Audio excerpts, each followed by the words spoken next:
And here now with more, Chairman of the House Judiciary Committee, Congressman Jim Jordan. Sir, how are you? I'm fine, Sean. Good to be with you. All right, let's start with what you thought of the speech. I don't know if you had a chance to see Governor Huckabee's speech after. Very good. Hers was very good. I mean, Joe Biden's speech, my takeaway is, he talks unity all the while he's been dividing the country. He says the economy is strong when 7 out of 10 Americans think we're headed on the wrong track. And of course, as you pointed out, he lets a spy balloon fly over the country for a week and then says somehow he's standing up to China. So it really didn't make a whole lot of sense. I kind of like the word that Senator Rubio used where he said it was bizarre, because I think he spent maybe a total of around 30 seconds on the border issue. And we've talked about this countless times on your show and others, where that we know we went from a secure border to no border. So it really didn't make a whole lot of sense. But what did make sense was the speech and the remarks from Governor Sanders. And I think the line that stuck with me, and I think will probably stick with most Americans, is when she said the real divide today is normal versus crazy. And that is so true. We're the party of just normal common sense. They're the party that says, guys should compete against girls. They should defund they want to defund the police. They're the party that says men can get pregnant. They got all kinds of crazy positions. So I think that's the real divide. And we want to stand up for normal Americans who love this great country. That's not what we heard from President Biden, but it's certainly what we heard from Governor Sanders. Congressman Jordan, you are leading up the House judiciary investigations into whether or not our FBI has been politicized, our DOJ weaponized. I believe they have been. I think there's more than ample evidence to prove that. They have not been forthcoming with documents that you have requested and subpoenaed.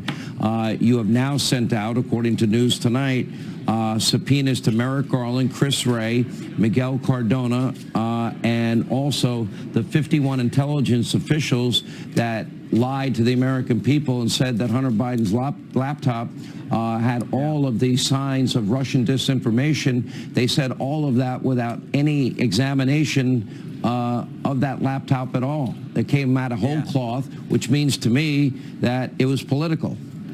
Yeah, remember what happens. Twitter and the big tech companies suspend the New York Post story on October 14th, 2020. 5 days later, the now famous letter from the 51 former intel officials says this story has all the classic earmarks of a Russian information operation. Baloney. It was true. We all thought it at the time. We now know it's true.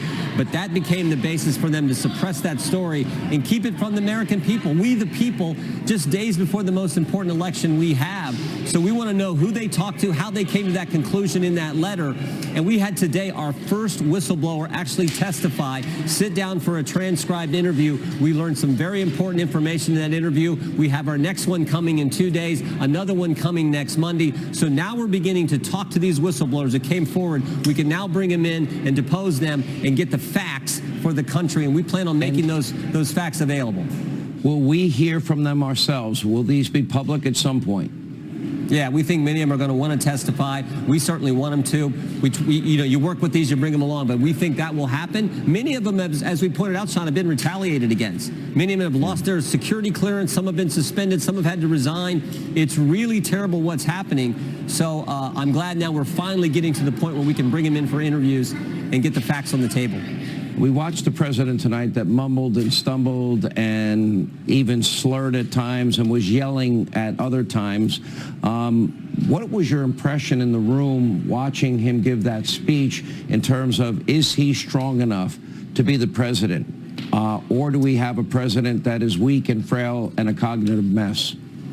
Well, he certainly projects weakness. That's why you saw China fly a balloon, a spy balloon, over our country for a week. That's why you saw what they did a year and a half ago up in Anchorage, Alaska, when Secretary Blinken met with his Chinese counterpart. When you project weakness from the Oval Office, when you saw the exit that was the debacle of leaving Afghanistan, when you project weakness, bad people do bad things, and that's the problem. And what a contrast from what we had just a couple years ago with the leadership and the strength projected by President Trump. All right, Congressman Jim Jordan, we appreciate you staying up late with us. Thank you.